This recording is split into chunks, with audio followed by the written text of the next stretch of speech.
Gente, vamos voltar a falar aqui com o deputado estadual Lucas Bove, porque o ex-presidente Jair Bolsonaro disse que chegou a hora de virar a página e pensar no futuro. Bolsonaro falou ao telefone com o filho Flávio Bolsonaro, que estava em um evento com congressistas do Partido Liberal no Rio de Janeiro. O ex-presidente pediu foco para que o partido eleja pelo menos 1.000 prefeitos nas próximas eleições municipais do ano que vem. Bolsonaro também pediu foco dos congressistas do partido para a abertura da Comissão Parlamentar Mista de Inquérito dos atos do dia 8 de janeiro.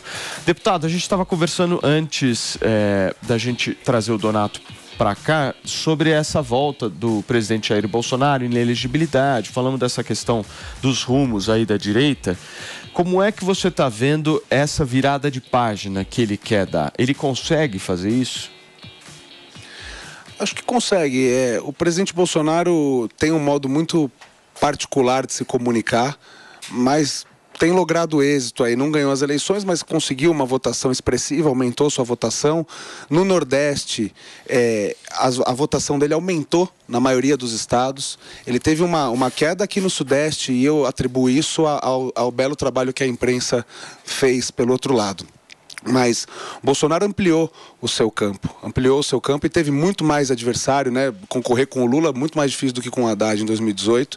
Então eu acho que ele tem totais condições de dar andamento nessa estratégia. Mano, você não concorda muito, Eu acho curioso, porque o deputado falou que faz autocrítica, mas aí para falar sobre a diminuição do desempenho eleitoral do Bolsonaro no Sudeste, a culpa não é do Bolsonaro, a culpa é da imprensa. Como assim? Mas não tem como negar, né, mano? Não, veja, eu sinto isso.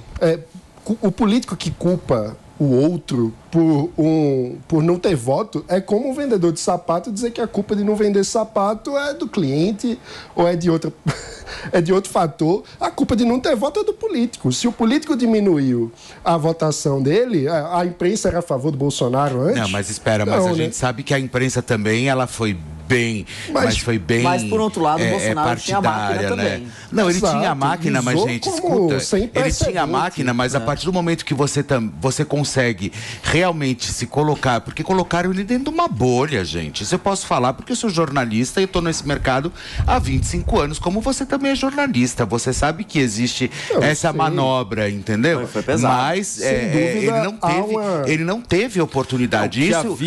Isso eu achei muito injusto. Que havia e que há uma indisposição de uma boa parcela da imprensa, é mais progressista. Só que ele regou essa plantinha. Exatamente. Não, ele regou, sim. Ele regou bastante. Mas que pesaram na tinta, sem dúvida alguma. E um ponto central é como que o presidente fala em virar a página, ou seja, pensar no futuro. Então não dá para ficar pensando no futuro culpando os outros, né? Sim. Ficar procurando erro nos outros, culpa nos outros, não é assumir a própria responsabilidade na construção do futuro. Então, me incomoda muito como que fica terceirizando a responsabilidade e não fala, por exemplo, da falta de agenda concreta na educação, por exemplo. Então, pensar no futuro não é construir um programa de verdade para a educação. Você acha que ele errou em qual discurso, deputado? Você acha que o presidente errou em qual discurso? Eu acho que a autocrítica, ela tem que ser feita, desculpa, Felipe, ela tem que ser feita, a autocrítica tem que ser feita, mas a gente tem que avaliar todos os fatores. Você não acha que ele falou muita besteira? A gente não pode avaliar, a gente não pode fazer só a política, você não pode avaliar só os fatores internos, os fatores externos também, como a pandemia, a guerra na Ucrânia, tudo aquilo que dificultou. Então eu vou ignorar isso tudo?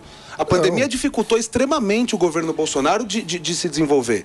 Isso não tem como discutir. É um fator, assim como é um fato concreto que a imprensa tinha uma indisposição, regada por ele, talvez, etc. Mas a imprensa tinha uma indisposição. Não, ele ficava no confronto ali diariamente. Sim, porque ele sabe que a imprensa, ela tinha um viés político desde antes das eleições de 2018, porque era baseado numa troca. Ele quis comprar essa briga e ele quis continuar com a briga. O problema é que ele não quis. O que o Bolsonaro fez, ele ficou batendo, ele como se diz, cabo de guerra, né? Com a imprensa. E o que não vale a pena, ao invés de direcionar para um outro caminho, não, ele ficava provocando. Na minha leitura, ele perdeu para ele mesmo.